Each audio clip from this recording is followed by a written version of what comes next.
Ron. Yeah. Why didn't you say it the first time I said Ron? Because it's pronounced Aaron. You done messed up, Ron. Aaron is here, and we're here to talk about how the LAPD done messed up, and who better to talk about that with than former police chief John Poe of the channel. Poe on the go. How's it going, John? Howdy, howdy, howdy. Thank you. It's going good. Just busy as can be. You know how life is. Not quite as busy as yours, but it's been going. It's been way too long since we've done a chat. So, yes, you know, happy to have something else for us to chat about. You know what I'm saying? Yeah. There's so many different ways that, so many different directions we can take this conversation.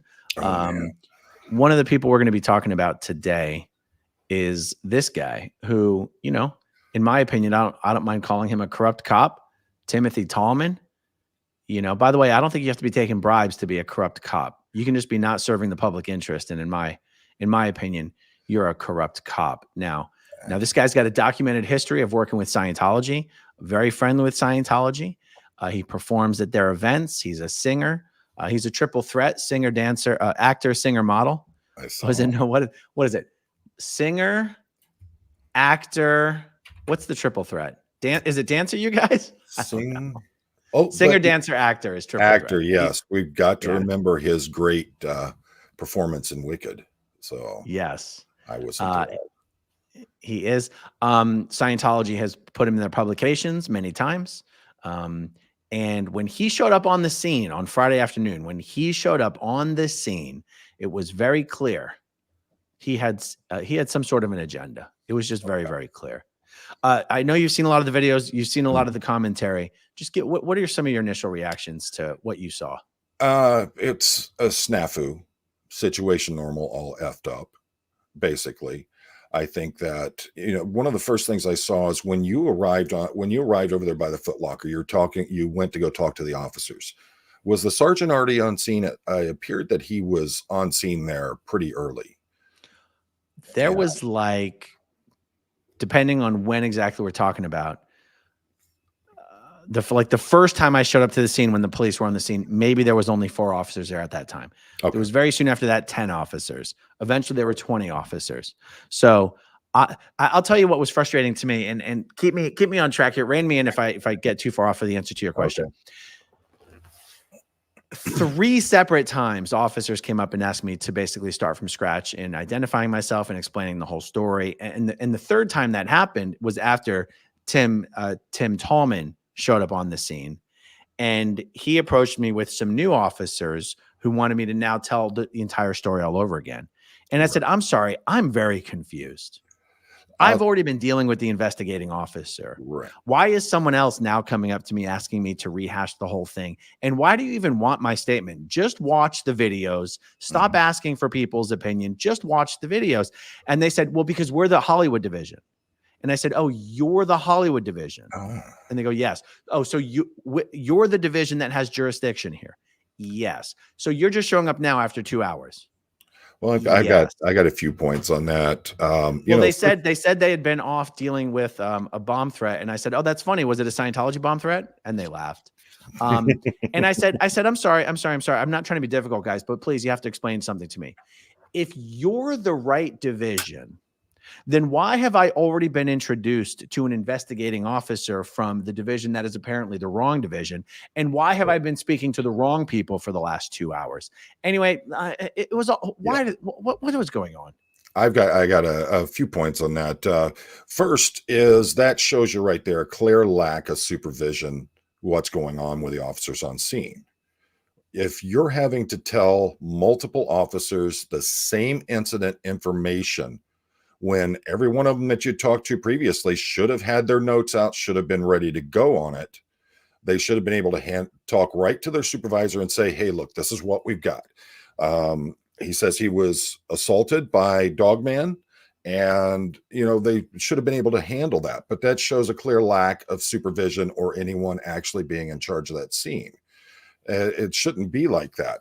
Normally, when I would, as a road sergeant, when I would show up on a scene, and I was talking about this last night as we were discussing LAPD and how all this went down, when I was a road sergeant, when I would show up on scene, I didn't go and directly interview witnesses or anything else unless the officers on scene asked me to take control of the scene. I would show up, I'd say, what have you got? What's going on? What do you plan to do? Okay, sounds good. My job is to make sure that they're doing their job properly and to make sure that they're not violating people's rights and that they're not arresting the wrong people. Take the appropriate action. First priority is the preservation of life and the security of the people. After that is preservation of the scene. The next point on it is if there has to be arrests, make the arrests.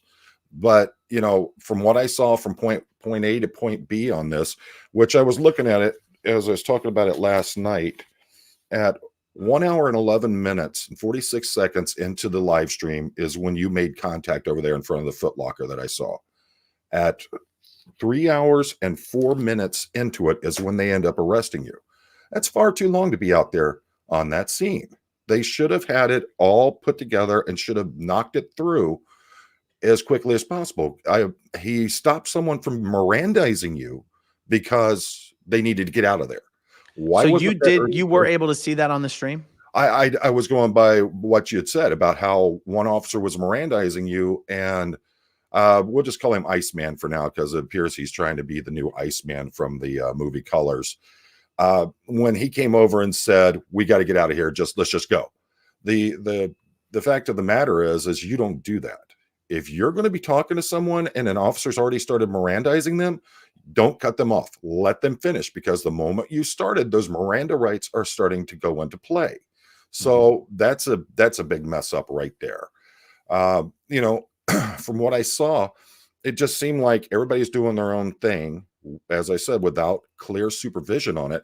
And then the next thing is he shows up and it's like he should have rolled up in a limousine, should have had someone open the door for him, made sure to get out and put his nice Terminator glasses on and go around and be chummy with everybody.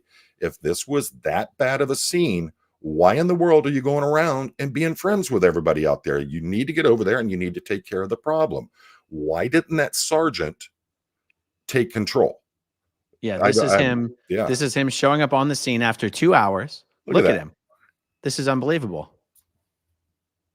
This is not that urgent of a scene. And this, I take it, the young man who got out of the car there appears to be the officer that he's training. So if he's an FTO or field training officer, as we call him, why, you know, the objective shouldn't be, hey, watch how I get along with everybody out here. The objective should be, let's get over here, find out what's going on. You're supposed to be training this officer. These kind of personal interactions and the chumminess that he's doing right there, that's fine and dandy when you're on routine patrol and don't have a call you're going to. But what is he doing? His priority is to immediately go right over there to these guys and start talking to them. And, you know, quite honestly, if you watch throughout the video, how he keeps going to a particular group of people and talking to them instead of coming over and talking to you. The only things I really heard out of him were about the PPA and how if you file the PPA, then you're going to be arrested, things like that. But he sure spent enough time talking to the supposed suspect in this case, or person of interest, however they want to call it. By the way, the young man he just walked up to and talking to with glasses, when did McLovin become a police officer? See him? By the way, McLovin right there was the investigating officer. He's the officer I spent most of the time talking to. And then once Officer Sideshow Iceman showed up, then all of a sudden I just start talking to someone different. Yeah, you know, I mean, that's a young guy that's there investigating the scene. Wow. And of course, I'm 55 years old, so any of the young officers coming in, I'm always like, man, they get younger every year.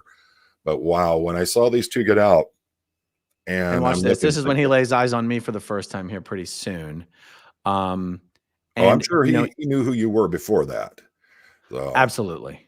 Yeah, let's see. He's crowd searching now. Let's see here. What I want to see is between him and McLovin there, which one points you out first, or whether or not he recognizes you. first. Now, I just think it's interesting that I found him noteworthy enough. Like, you have to understand, at this point, I have no idea who this guy is. Right. I found him noteworthy enough to keep my camera focused on him instead of the circus that's actually going on that I've been recording for the last 2 hours. As soon as this guy showed up, I was like, oh, something's about to change. And in my stream, I actually, as I have the camera pointed at him, I go, something gives me the feeling that things are about to go less than great. Because this guy does not seem like he is there to serve justice. Well, He seems like he is there with a plan. If you notice how he's walking about, how he's going around and he's talking to all these different people, he's clearly making sure everyone knows he's in charge. Right. You know, he's going over to the younger officers. And he's not the sergeant. Someone's pointing out in Right. the chat, and I know that. He's not the sergeant. That's one of the things I wanted you to explain to me. He's only got 2 chevrons. Right. I don't understand exactly what that means. I don't understand how a guy like him, who William Good tells me is just in charge of training rookies, how Right. can this guy seem to be in charge of this scene that he's only coming to 2 hours after it starts? Well, and that's an interesting point on there is in most departments, the 2 chevrons are going to be a corporal. And in LA, it may be different. They may require if you're going to be Is FTO field training officer? That's correct. Yep. Okay. Yep. So in LA, they may use the 2 chevrons or the corporal's rank as the insignia for a field training officer. I know some departments do that. Other departments will use a single chevron instead of the duals. There's the sergeant right there. So look, that's right. Oh, is that the sergeant? So look, is that Nick Cage's brother? So at this point, I'm finally walking up to them because I'm starting to get the sense that they're not going to arrest this guy. And for the last hour, people in my live stream, including Lori, one of my moderators, who's a former sheriff, she's been telling me, hey, you need to make sure they really understand that he threatened your life verbally, because that's part of what makes this a felony. Right. And I started to get the sense that they were not going to arrest this guy. And I'm starting to lose my patience at this point. So I just walk up to them and I say, look, I haven't wanted to make this take any longer than it was already taking. So I haven't bothered to come up to you guys and make sure you really understood that he did verbally threaten my life. And I just want to make sure you put that in the report and you don't just brush it off. And that's why I'm talking to these guys. Now, you'd think that Officer Sideshow Iceman would show some concern for the fact that maybe I'm sharing important information. No, instead, he walks up and tells me to get back on the sidewalk. So let's see. Oh, yeah, I remember that part. And I'm telling him, no, I'm standing where you're standing. If you're standing here, I can stand here. I'm the victim of this crime. I'm sharing information. I'm sharing important information with the officers here. You don't even know what I'm saying, and you're telling me to get away. Well, that's a typical tactic that you'll see with departments. We would purposefully park out off of the curb and do everything on the opposite side from the sidewalk. And we would do that for the reason of if anyone came out there, we're trained professionals, we're out there controlling the street. That's why we would have everybody else remain up on the sidewalk, get them out of the street. That's a security reason that they do that. That's a very common thing that's done within law enforcement. But on this one, it's really interesting. This is such a big scene. They have to call all these officers on, yet the sergeant is sitting in his patrol vehicle. He's not gotten out. Right? Now, as you were talking about with the, telling them you need to see the video of this and how they were asking you point blank about it. That's pretty common. You're going to ask, and at some point you have to get that verbal or written statement from the victim or the suspect. Sometimes the suspect won't even do it, but you want to get that verbal report or written report from your complainant. Because if you don't have that, just the video in and of itself is not the actual report or complaint. And there's Witchy, hey, Wicked Witch.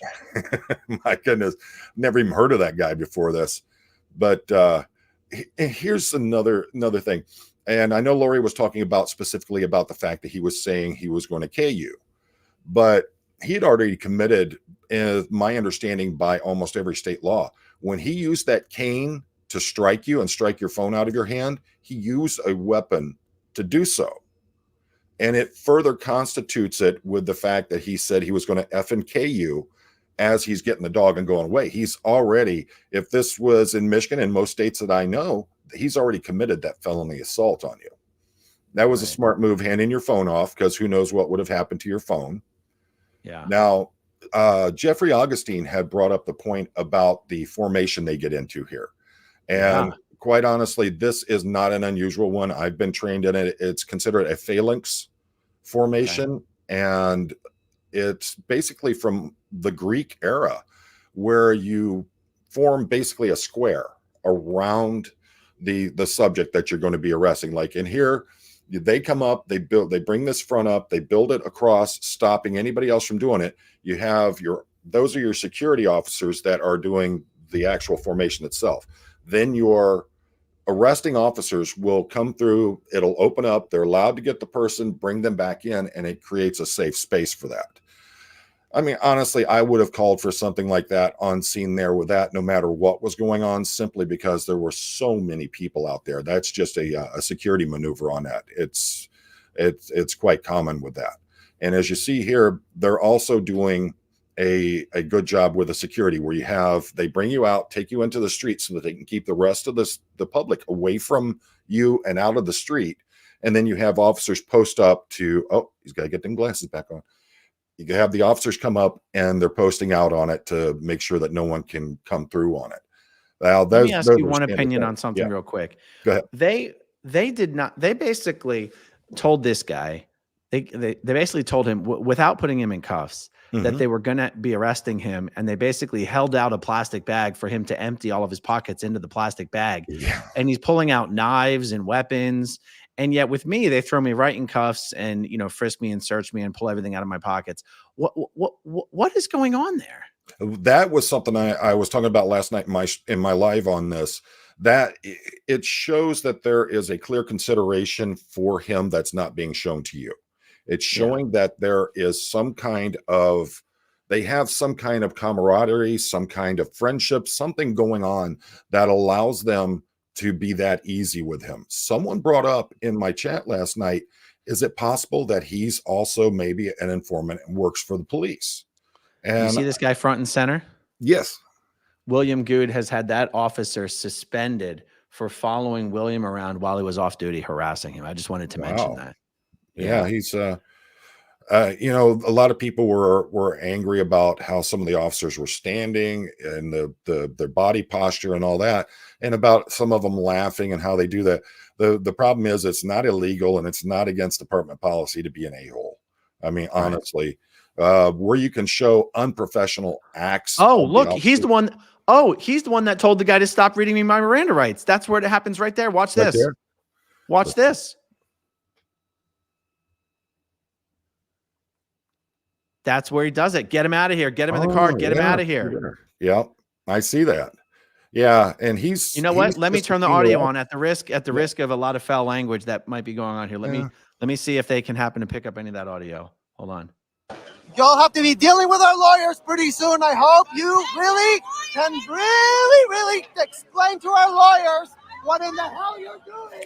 And you can see the young officer there looks like he's reading from the card to you. He had gotten to like the second or third item on the Miranda rights before that guy said, get him out of here. So that's interesting, because I had thought that it was Officer Iceman who said that. I didn't realize it was that dude right there. Yeah, I thought that as well. But that's, I mean, once they started, they shouldn't have stopped, because once they've started Mirandizing you, then the fact is that you're being advised of your Miranda rights. And you can't just stop that. You have to go through with it. That's a young officer. He's probably the officer being trained. He's going to do what he's told, because at that point, he's fresh out of the academy, fresh being trained like he was in a military boot camp. So he's going to do those things. I wanted to talk about, was that Serge yelling? Yeah. He's got a set of pipes on him. But he, a lot of people were talking about that and the things he was saying. Those officers there, they don't care. You see that a lot in law enforcement, where you're arresting someone or there's a scene going on, people yelling, our attorneys are going to take care of you, we're going to have your badge and all that. Those guys don't care in the least bit. And that's all noise to them. But it's America. Serge is allowed to say those things. He's allowed to be loud. He's allowed to vent his anger and frustration at the scene. Thing is that they just don't care. It's like someone was talking about Iceman there being on top of, oh, he's got his glasses back on fully now. They were talking about him being on top of the building, laughing at the crowd down below. Yeah. Again, it's not illegal to be an a-hole, and he's certainly proven it. But that's the fact is that, unless it starts crossing the line of being professional and against departmental conduct and rules, there's really nothing you can do about it. There's a lot of things going on with this guy, especially when it looked like there was $80,000 to $100,000 in payments that were made to him. That throws in a lot of real questionable things. Secondly, him being on scene with a sergeant and keep asking a detective about what they should do with the case. Yeah. Should have never happened. The detective should have had their butt over there. If it was big enough scene that they had helicopters flying over, they had all these officers out there, had to form a formation around you, and the detective couldn't bring themselves out to see what's going on. 2 hours. 2 hours we were out there with the officers. Let's also think about the fact that you had, when he showed up, he's getting information from all these different people. They're at a completely different scene from where the incident happened. None of those people were there to witness what happened to you, were they? None of which people? The officers? When Iceman showed up and he went over and he started talking to the group of people, you see the young man stand up who had the red streak in his hair. Oh, yeah. None of those people were witnesses. Yeah, but he's going over and he's talking to him, and it seems like he's asking him about what happened. And you have all these other folks show up that are wanting to throw their 2 cents in. But if they're not actual witnesses to the incident and you are blocks away from where the incident actually occurred, what's the purpose of all that? It's nothing but noise that you're throwing into it that shouldn't even be part of the actual process. And it's convoluting everything. It's crazy how they acted over this. How far are you from Scientology at this point? Do you mean their center? Any of their offices or anything? Are there any there? So you can see, I don't know if this building that I'm circling, I don't know if you guys can actually see that's the Scientology center. That's the Scientology center. Yeah. It's one block away. I'm just wondering if you've looked through the videos and seen any actual Scientologists that you recognize in the grouping that are trying to see what's going on. No, in fact, I thought some of the people who I thought was there from the Office of Special Affairs turned out to just be Jehovah's Witnesses. Oh, well, one cult to another. So hand in hand. Here, they're going back over to the test center here. Yeah. And the test centers, of course, I think it's closed. I think they closed the doors. Yeah, that would actually be a pretty good move on their part. They've got you guys out there, you're protesting the organization and the things that they're doing. So it's not surprising that they would just go ahead and shut everything down.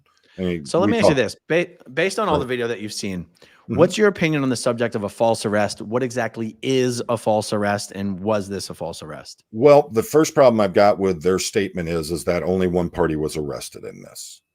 And in all the training that I've had, all the legal briefing that I've had, the minute you put someone in handcuffs and you transport them from the scene in handcuffs and you're taking them to the station, that would constitute an arrest. All right.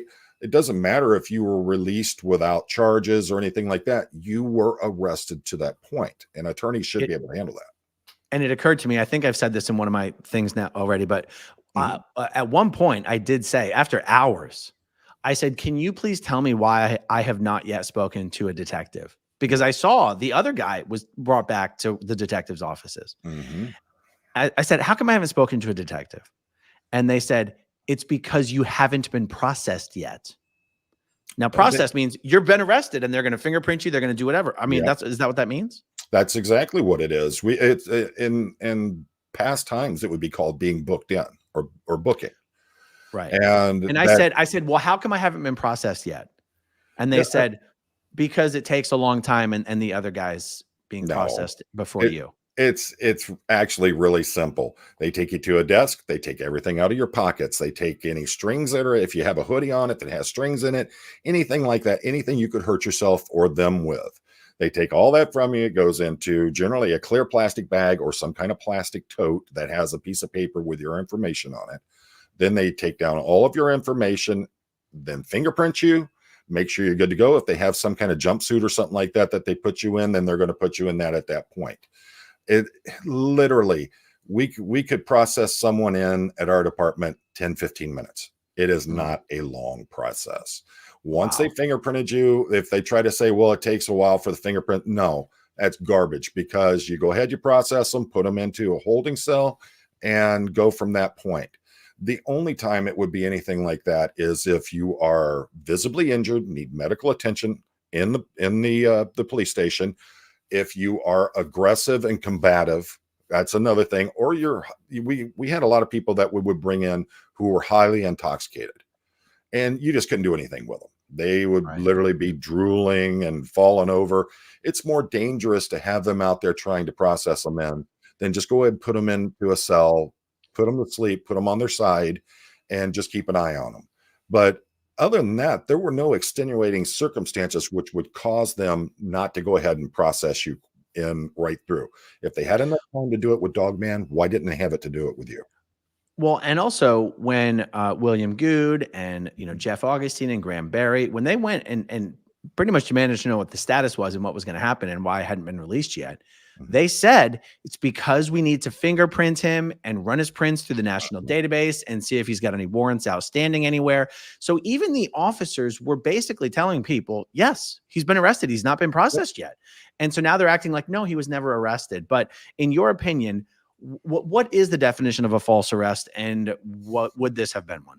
Well, false arrest is when you know you don't have charges. Now, the thing is that you have this man who's saying you attacked him, or however he's saying it. A false arrest is when you know that you don't have anything to charge someone with, but you just bring them in because you want to get them off the street. That would be basically what a false arrest is you have to be able to actually substantiate the reason you put someone in cuffs and brought them in. It's completely different than being on a traffic stop and you're detaining someone. And it's not unusual to bring people out of the car, put them in handcuffs, and sit them in the back seat of the police car, sit them on the hood of the police car while you're checking the car. It's a matter of safety for all involved.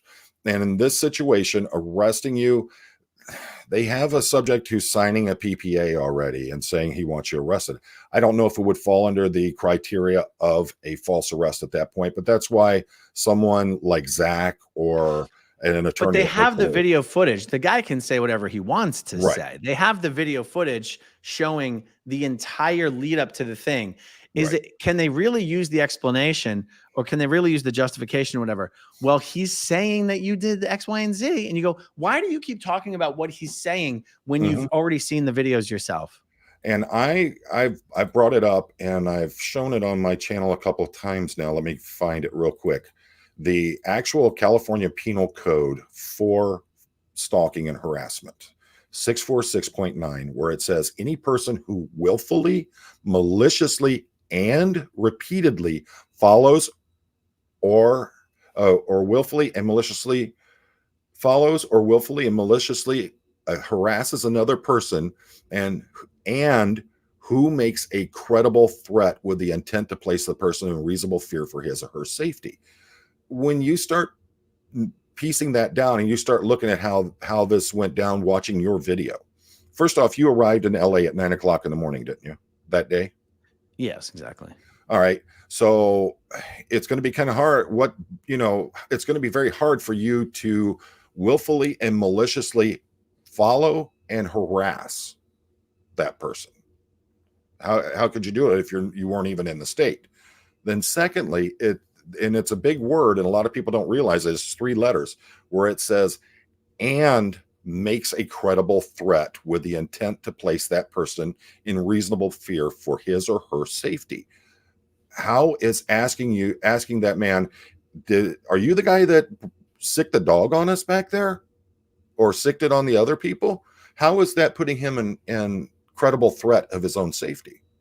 So watching your video and the videos of others right there on scene, they can prove it doesn't meet the criteria for harassment and stalking.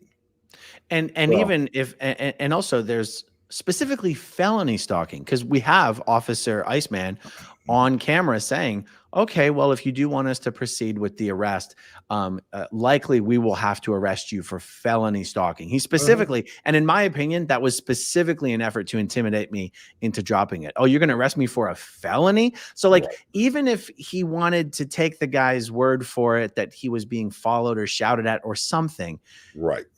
he had nothing to justify the statement that it was felony level stalking. Well, and I heard Zach was talking about this, and I've heard a few other attorneys that were talking about this. One of the big things is that when you're on a scene like that and you're gathering information, it is completely legal for a police officer to lie to you about what's going on. What I get with this is, by him making that statement, he didn't want to arrest either party. But if you're going to make him work, then you're going to pay for it too, is the vibe that I got from it. I've seen a lot of guys do that, and it absolutely rubs me raw to see a police officer either be so lazy that they want to intimidate and mess with someone just to stop from doing their job. You know, I mean, as you'll notice, his main priority when he got there was to make sure that everybody knew that he was there. By the way, he goes around and he's patting people on the back, high-fiving them, fist bumping and everything. And the way he walks around, the way he carries himself, it's all about him. I'm surprised that they weren't handing out face shots while he was headshots while he was there. Hey, Tim Talman, you saw me on CSI. Here you go. So, I mean, this is ridiculous. Did you know I was in Wicked? Yeah, buddy. So, that's what kills me about this is he shows up and suddenly he's in charge. You've got a sergeant there. And if I remember correctly from some of the video footage I'd seen earlier, sergeant was already on scene and at one point had been out of the car and was talking to officers, but he shows up and suddenly he's in charge. That's weird. No sense. Yeah. What do you make of that?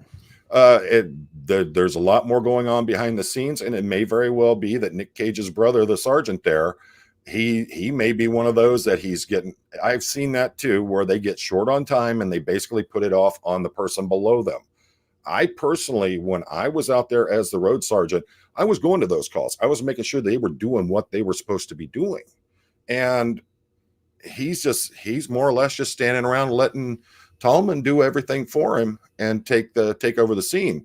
And it could also be a point of if things go south real quick, well, I couldn't really give it all that I needed to because I had to leave and go to other calls. So Talman's there and he's got the 2 stripes on his arm. So, he should be able, he's qualified. He's training new officers. Why can't he handle it? It's an easy way out. So, and do you believe that what occurred here would constitute a false arrest? Just your personal opinion. By making the statement of, number one, that only one arrest was made, and that was to Dogman. It already shows they're trying to find their way out of this. All right. They're trying to say it wasn't an arrest so that we can't say it was a false arrest. Yeah. Aaron was never arrested. We had to bring him in handcuffs for his safety. That crowd was out. We had to bring helicopters in. We had to do a formation around him because those crazy Squirrel Squad people were dangerous. We've already had bomb threats. Then let me ask you this. Let's say they're going to try to go the route of, well, he wasn't really arrested. He was just detained pending investigation. What about, so leaving me handcuffed to a bench for 3 hours, hands behind my back. When I ask for water, they don't even let me out of cuffs to drink water. They're holding a water bottle up to my mouth, making me drink out of the bottle while someone else is holding it. I asked to use the bathroom. They uncuffed me in the bathroom, but an officer has to stand there watching me go to the bathroom. Now that's not unusual with that. I figure that's not unusual. Yeah. But it's like when you're treating someone as if they've actually committed a crime, they are a dangerous criminal, and you're going to say, no, it was just so we could further investigate. You don't need me in handcuffs to do your investigation. Yeah, that's the thing is that they could have cuffed you right down to a bench. Almost every police department I've ever seen has benches with handles. Well, check this out. Yeah. So after 3 hours, once I start complaining that my shoulders are killing me, they go to move me to one of the holding cells where they can uncuff me, but cuff one hand to a bench so my shoulders can at least be mobile. Right. Officer Iceman Sideshow comes in and says, no, don't put him in here. Don't put him in here. I thought he was going to say, basically, we're going to get in trouble if we put him in here, put him somewhere nicer. Right. He's like, no. Cuff him to the bench in the bathroom. Yeah. And so the rookie goes to cuff me to the bench in the bathroom. I'm cuffed to the bench in the bathroom. Another officer comes by and says, that's disgusting. Don't put him in there. Get him out of there. Someone's going to have to use this bathroom. And that shows further animosity towards you. Handcuffs are not made for you to be in them for 4 hours. That's why these departments have these benches installed where they literally come in and they put U-bolts through steel or into the wood to secure that to there. And then they'll have a handcuff that's literally bolted to it so that they can handcuff you down to the bench so that you're not stuck there straining the muscles and the ligaments in your shoulders and in your arms to keep you handcuffed behind your back. And then the damage that the cuffs can do to the nerves and the muscles in your wrists or in further up into your forearm like that. Yeah. The damage that they can do. You saw they're approximately 1/8 to 1/4 inch thick of steel that wraps around your hand. They're not comfortable and they're not designed to be comfortable. That's how it is. But to keep someone in there for 4 hours. And then to say we never arrested him. Yeah. We had to investigate. And you go, but you never even questioned me. You never even interviewed me. You just dragged me into the station, kept me chained up for 4 hours, and then let me go.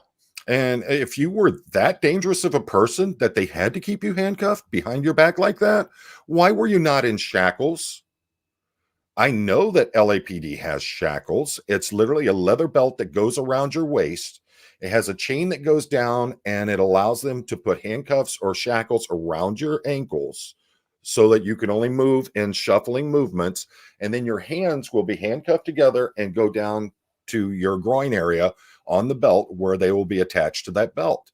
Why couldn't they put you in those? No, to me, that shows some kind of animosity towards you. That's going to make you uncomfortable. It's going to hurt you. And it's ridiculous. And it definitely needs to be pointed out. And these are the kinds of things that should not have happened. And this is how people end up with lifetime injuries because of situations like this. This is why officers taking things personally or being overly aggressive to folks, this is how people end up hurt for the rest of their life and how cities end up losing tons of money in lawsuits. There's no reason this should have happened in the first place. I just feel like someone in the command structure should have probably said, maybe the guy who sings at Scientology's events shouldn't be the one calling the shots on this scene. Well, you would think so. You would think so. And that's why when I was talking about it last night, if there's going to be an investigation into the actions of this, it should not be through the LAPD's internal affairs. It should be through either the county or the state law enforcement agencies that would handle such things. By letting LAPD do their own internal investigation, it's going to throw yet another bad light on the whole thing. You need an outside, unassociated agency that's going to come in and take a look at this and make the appropriate actions, make the determinations that have to be done without looking at it through the spectacle of, this is one of my fellow officers from my department. And it's sad. You think about it, when I first got into law enforcement, LAPD was one of the most respected and thought of departments in the country, in the world. Back after World War II, when you had the gentleman who came in as chief of police, and he started immediately hiring former Marines as the members of the LAPD. And he was doing it for the fact of they were going to bring in professional people to be the law enforcement officers that could be trusted, that would do the job. To come to this point where there are clear associations with this organization and possibly actions being taken on because that is going to protect that association, this throws such bad light on that department. Yeah. In my opinion, and I've said it probably 200-300 times now, they need to go in, they need to raise the Hollywood division up, knock it to the ground, get rid of everybody in the division, bring all new people in from all over the department and rebuild that, and then cut off all ties with businesses, organizations, anything where they could have undue influence on that department. Right. In your opinion, forgive me, I just want to sorry. make sure I'm nailing, Yeah. really drilling down on this point. If they're going to make the argument that he was not arrested, he was just detained pending investigation, is what they did with me while I was there, which is on the one hand, nothing, and on the other hand, just not showing me any regard. Like, is anything consistent with detaining for investigation? Like, first of all, they didn't investigate, so I don't know how. They didn't use me in any way. They didn't ask me any questions. They didn't do anything. Meaning their claim he was detained pending further investigation. And they even said in the press release he was interviewed. Like, that's a lie. Right. I'm being inarticulate about this. Well, If they're going to go with the argument that we detained him for further investigation, right, is what happened in any way consistent with that claim? well, here is the Office of Justice for the United States government. What constitutes an arrest according to the U.S. Supreme Court? An arrest may be defined as the taking, seizing, or detaining of another by any act that indicates an intention to take the person into custody and subjects him or her to the control of the person making the arrest. All right. So literally, under what the Supreme Court's ruling has been, you were stopped, you were detained, you were not allowed freedom of movement, and it was all under their control. So would that would meet the criteria of an arrest under the Supreme Court ruling? And for them to say, no, he wasn't arrested, we were just detaining for further investigation, that's hogwash words that they use to justify what was done. It's happened a lot. You'll see a lot of departments say, oh, no, we just detained him for that. It's like I said, it's a completely different show if you're on the side of the road and you put someone in handcuffs and have them sit against your car. That's literally a safety and security purpose. But the minute you put them in the car and start transporting them to the police department, that indicates they're under arrest. One of the big rules we learned in the academy, and I even taught it to my officers when I was training them and when I was a supervisor, you put your hands on someone, you better have a reason to arrest them, and you better arrest them. You don't unarrest on scene. All right. What is the police opinion, as a trained police officer's opinion on also the fact that they're arresting the person who called the police for being assaulted? I can tell you that I have done that numerous times, because you never know when you show up. Just because you're the person who makes the call doesn't mean you're the person who's in the right or the wrong. I've shown up, especially on domestic violence cases, where you'll show up and none of the evidence matches what the person who called has to say, and it turns out that they're actually the person committing the crime. That makes sense. It does happen. So in this case, they're looking at the video. They can see the video.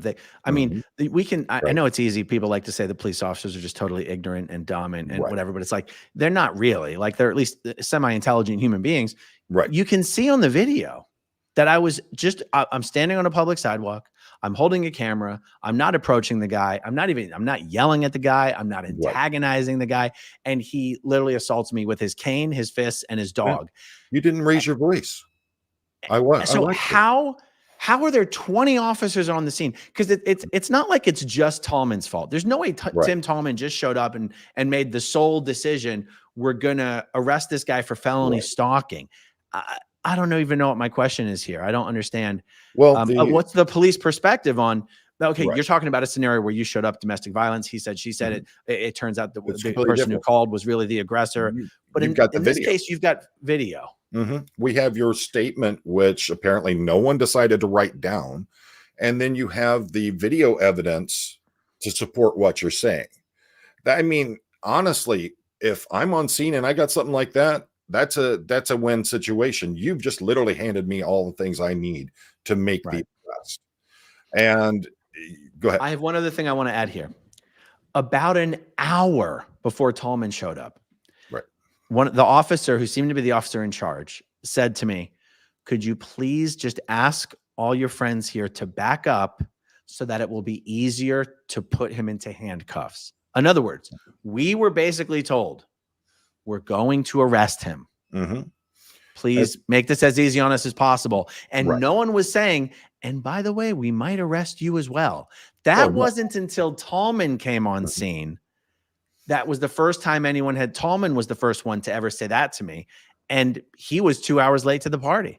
Well, I would use tactics like that if I was going to arrest someone and they had a large grouping around them myself.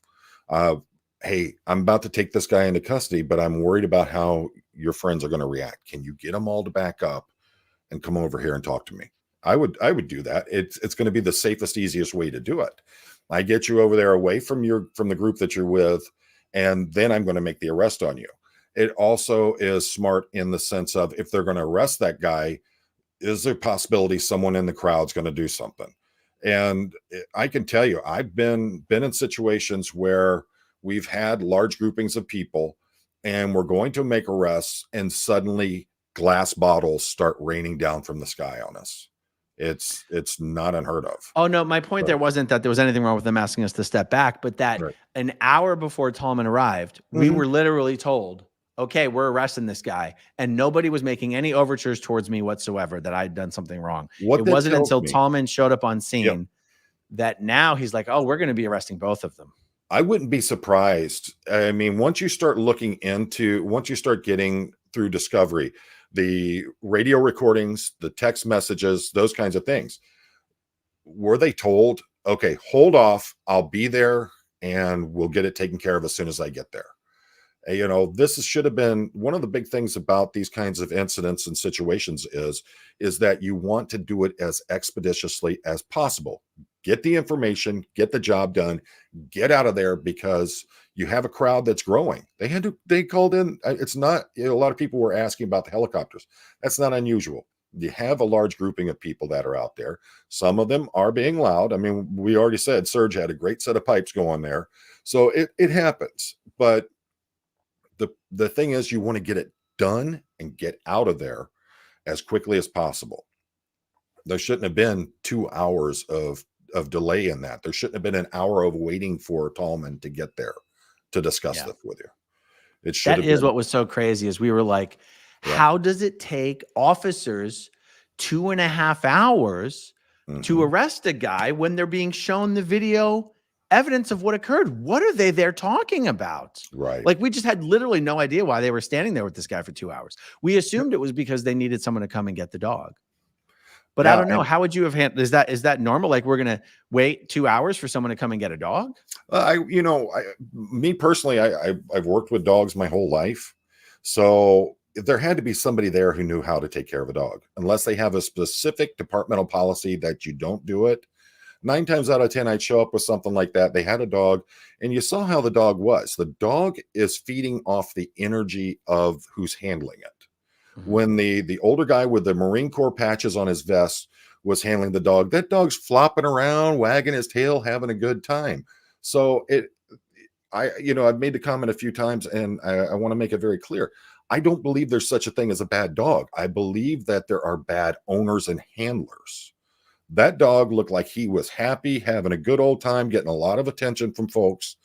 And it wasn't until you saw things get more heated that you saw that energy go into that dog. So what would it have hurt to put the dog in a patrol car and take it to animal control, or take it to the station till someone could come get it? There's no harm in that. We even in the department that I originally retired from, we had bowls in the garage, and we had bags of dog food that if we brought a dog in like that, we could give them water and we could give them food. And we also had dog beds out there. They could literally just go over and lay down. We could tether them to a point on the wall and know that the animal's not going to run around. And we did it in an area that if they had to use the restroom, then we could literally go in and just spray it down with a hose and clean it out. So it's not, for a department that big, why don't they have things in place for that? Interesting. Again, you want to expedite that scene and get it cleared as quickly as possible and get out of there.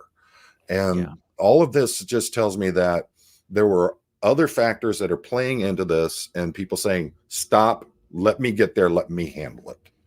This is So, the reason why I'm excited to move forward with the lawsuit, because that's how we're going to be able to get all the body cam footage of every officer who was on the scene. I'm presuming we'll be able to get the text messages and the phone calls that were sent and received by all officers involved. I mean, is that something that you would expect to be discoverable in your oh yeah, opinion? it should all be. It should all be subpoenaable. I know that Zach would be, because I'm not a legal expert. I'm not an attorney, and but I, from the things that I've literally had attorneys tell me, I want all of your phone records for X amount of time. And then you have to be fought in court for that. So it's all, Right. you can be subpoenaed for all of it. Susie's got a great statement there. People were watching and showing up. The crowd kept growing as the time passed. That's right. Efficiency would have knocked that down. It wouldn't have been as major of a crowd that was there. But you know how it is. It's like a car wreck. It's like a building fire. The more people find out about it, the more of them got to show up, and they've got to gawk at it and see what's going on. So Totally yeah, true. excellent statement there. What was the other one when you were pulling up there? Jeff let's see. Augustine Hey, says, Jeff. Officer Tallman was devising a PR strategy on the spot. He clearly well was could not be. conducting a field investigation. This was a CYA. Well, the fact of the matter is not literally coming over and taking your side of it and writing it down, getting it put into notes so that he can properly prepare his report. How are you conducting a proper investigation if you're not doing that? You Yeah, were there for 2 hours. You should have been able to do it. So, exactly. oh, hey, Nora, what's going on? Nora. Yeah. Thank And you, Poe. was Well, let me just read it real quick. Thank you, Poe, for the amazing breakdown on how the arrest should have gone. So glad Aaron's out and free. Also, Yeah. why didn't Dogman have to pay any bail? Oh, that's actually what I wanted to ask you. It's a two-part question here. They chose to charge him with misdemeanor battery instead of a felony, and he didn't have to pay any bail. Well, that's all going to, the actual charge part is going to come down to the prosecutor. That literally goes out of the police's hands. They have in a big city like LA, they're going to have 24-hour DAs that are available to the department. So when they're going to be the ones that are going to look over everything and go with the information they're provided by the police, and they're going to be the ones who make the determination. I've sent the DA raise the charge later on. They can raise it and they can lower it. Oh, and that's perfect. The thing is that you can, I've sent in what I felt were clear cases of felony actions, and the prosecutor literally say, no, we're going with the misdemeanor on it. So that's going to fall down to the prosecutor's part. And oftentimes it's going to be a matter of, Lord, do I have to take on another one of these stupid felony cases that is just end up at probation or something? As to the point about the bail, that is not unusual, especially in California right now. There is a lot of cashless bail that's going on. I saw a report where there was a gentleman who'd gone in for a violent felony action, received a no bail release, OR, PR, however you want to call it, went right back out, and within 2 hours had committed another serious felony. And the sad thing is that's how a lot of things are going in California. There's a lot of push towards the no cash bail system out there. That's true. So. Vlad's camera. Old short guy with a hat from Test Center and Blue Building. Rick, I think his name is, for sure was at the arrest scene. He walked past Chris Hellcat's stream and smiles in the camera at least 2 times. Yeah, and there's that shows that they were clearly keeping an eye on what was going on. But I mean, what he was doing is not illegal, and it's going to be hard to, it just shows the mentality that's going on in that whole thing there. So, yeah. Officer Tim Tallman's face sweat is in the chat. Does anyone have a towel? That I saw that. Were you the one who showed that with him sweating real bad on his upper lip there? That was hilarious. Yeah, here it's this one. Hold on. Hold on, it's this one right here. Yeah, I love that. Hold on, I'm gonna zoom in on this bad boy. Look at Wow. He's either got a runny nose or a profusely sweaty upper lip. That's disturbing. I mean, you couldn't take 2 seconds and wipe that off your lip. Come on. You're getting photographed and you know you're getting photographed and you couldn't take 2 seconds and wipe your face off. My Yeah. goodness. This That's why is they an go interesting thought from Vanessa Byerly. Honestly, Aaron, I think you bruised his ego when you approached the car and explained to him it was a felony assault. And this is how he wanted to show you who was boss. It's ridiculous. And I'm sorry that it happened to you. Well, from 30 Yeah. years of being a cop, 30 plus years, you learn to read people's body language. He looks like the kind of person that finds himself as the boss wherever he's at. As we were talking about before the live, I wouldn't be surprised if he's the kind of guy that has one of those new Corvettes that looks like a Ferrari, or he's driving around in a pickup truck with the Punisher logo with the thin blue line flag incorporated into it, real big on his back window, or he's driving around in some kind of Mercedes or BMW or Audi in a 7 Series and above, because you're going to know how important he is wherever he goes. That's the feeling. Well, I get from him. he only made about $55,000 in 2022, but who knows? That doesn't include his acting residuals. So, Well, I was looking at that breakdown. It looked like it was close to 80 some thousand. So, well, retirement benefits. I mean, some of this is yeah. non-cash, right? Oh, okay. Yeah. And So, there's no telling, but I mean, that run with Wicked, he could have made a few $100s off that too. So, unless it was like a community players kind of thing. Kendalling says Iceman was fist bumping Mhm. and playing friends with guys minutes before who were yelling. Minutes before who were yelling at and videoing the Squirrel Squad that you were harassing Dogman. Yeah. Yeah. So he shows up. He's being buddy Mhm. with the people who were saying we're the ones who were instigating all this. Anyway, And the thing was, and I've talked about how I handled things. I always tried to be empathetic, compassionate, and understanding. I'd show up on scene. People would want to shake your hand. Yeah, shake their hand, but keep moving. You want to get there and you want to find out what's going on. LA is no different. It's actually got to be worse than the departments that I worked for.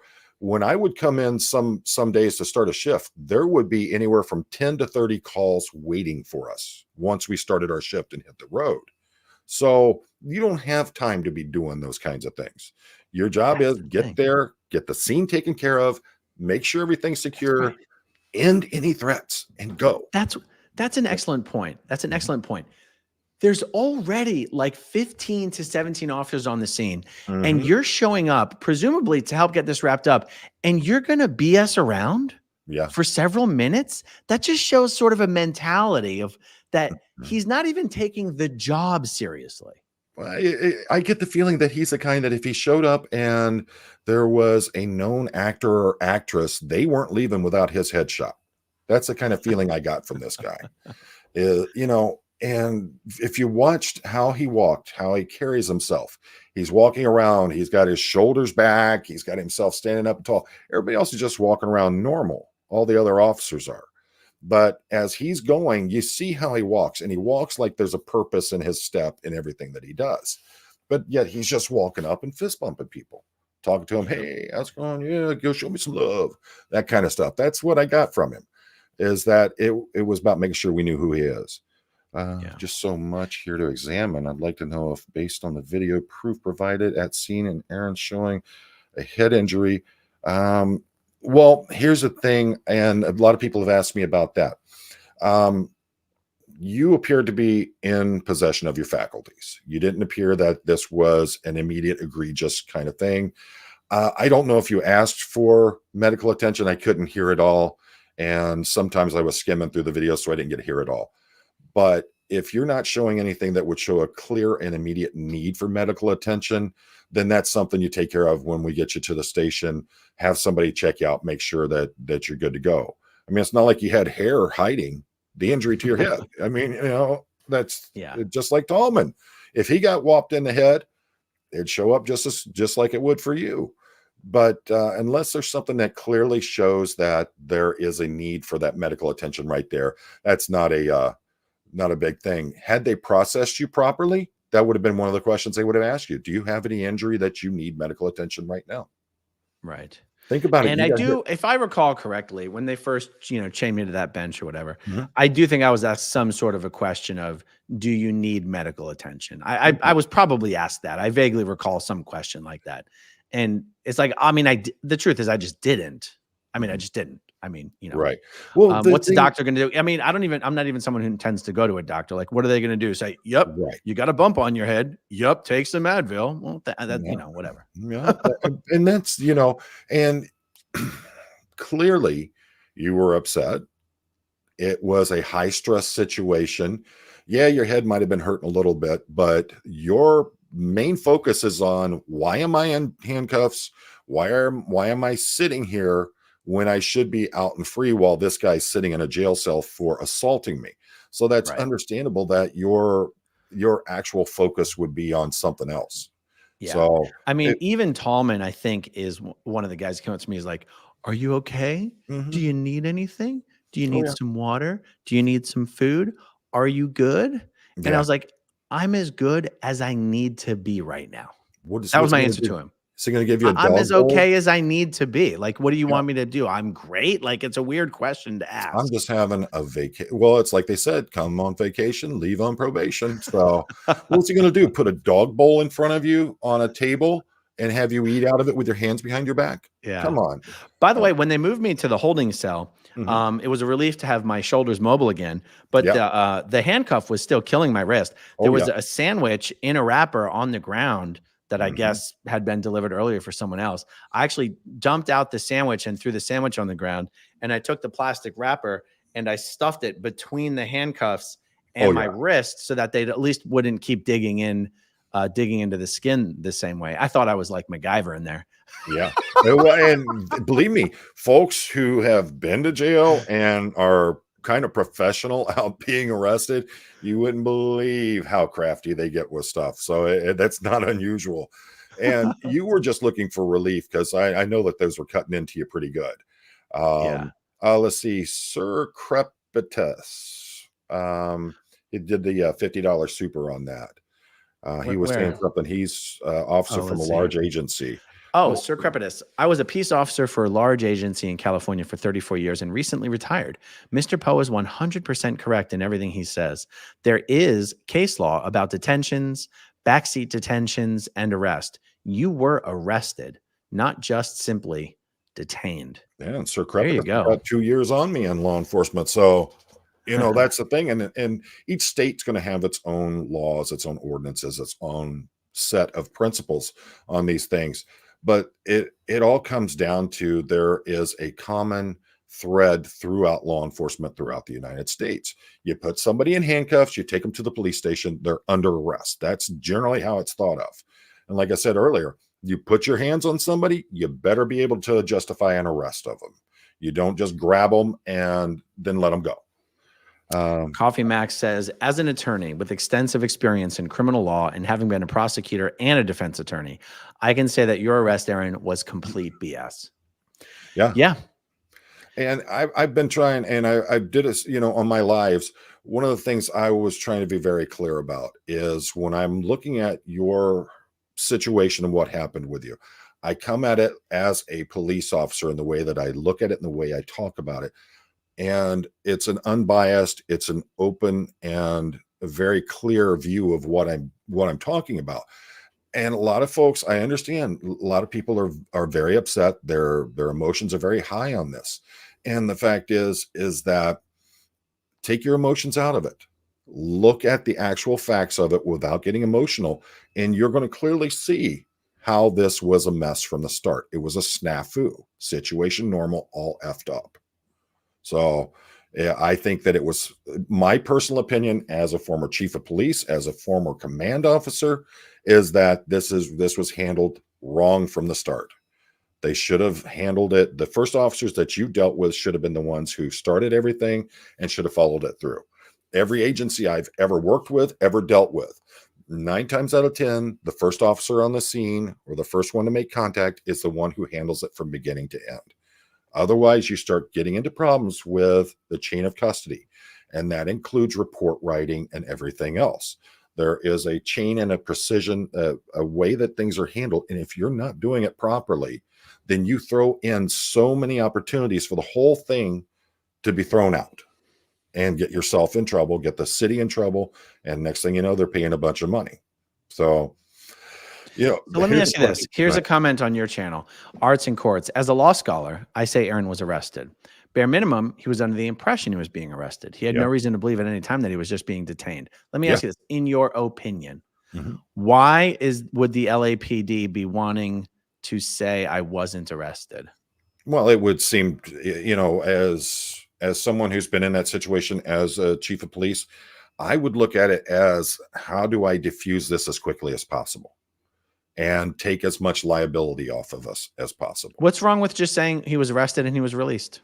I don't understand, because there's been situations where we brought people in under arrest, and then as we're getting the full amount through the further investigation, we release them pending further investigation or or future prosecution.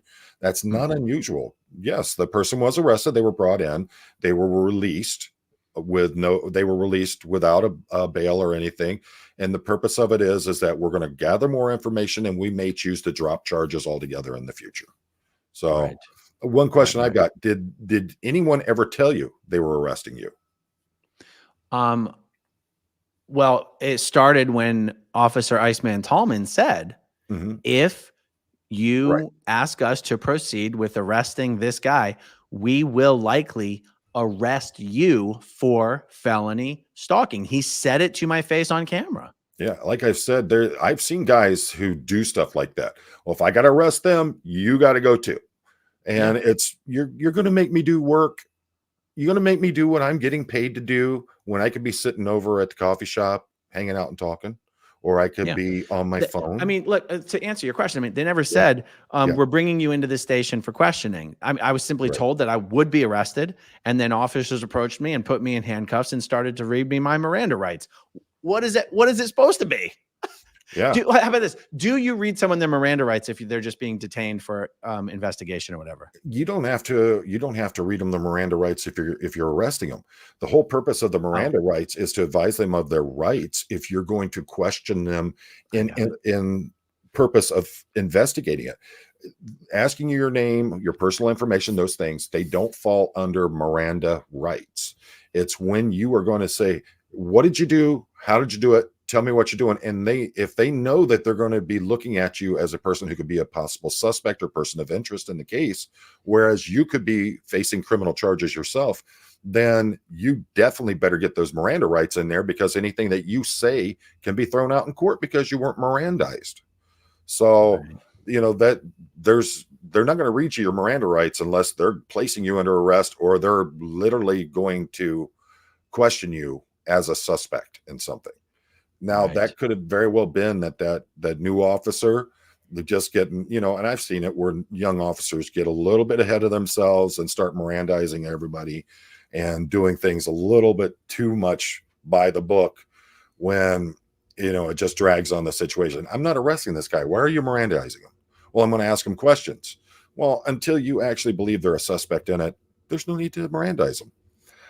Let's see. Maddie Hofer says, Aaron Streets posted a video on Twitter with the man who assaulted you using the same cane, the twisted cane, that the older man taking the dog was using in the leather Marine Corps vest. Really? Well, like I said, he seemed awful mobile when he came at you.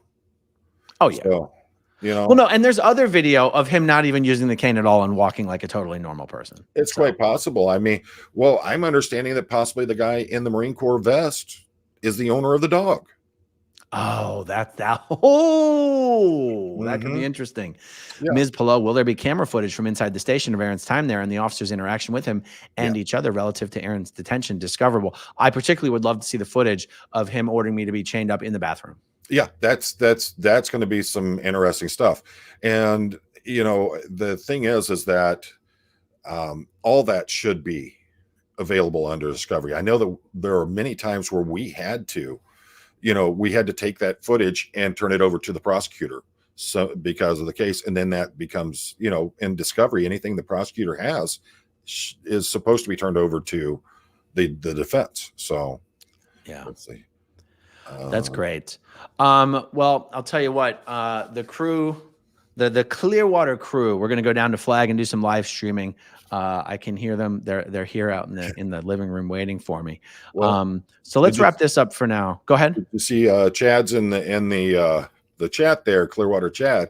He and I have been talking about coming down and joining you on some of those audits that you're doing down there. So absolutely, anytime. Yeah, anytime. It looks so much fun, and I haven't been down to Florida in a while. So, but yeah, it's absolutely amazing how this all went down, how it was handled, and now it seems like there's a lot of backpedaling to cover their own butts on these things. So, and I've got a live stream starting in 50 minutes too. So, well, there you go, guys. We got about 6,000 people watching right now. If you're not subscribed to Poe on the Go, find him on YouTube. Poe on the Go. He does fantastic stuff over there. All right, guys. Thanks for hanging out with us. All right. Thank you for having me. Okay, if you want to see my rock and roll songs, click right on this guitar. And if you want to see a different one of my videos,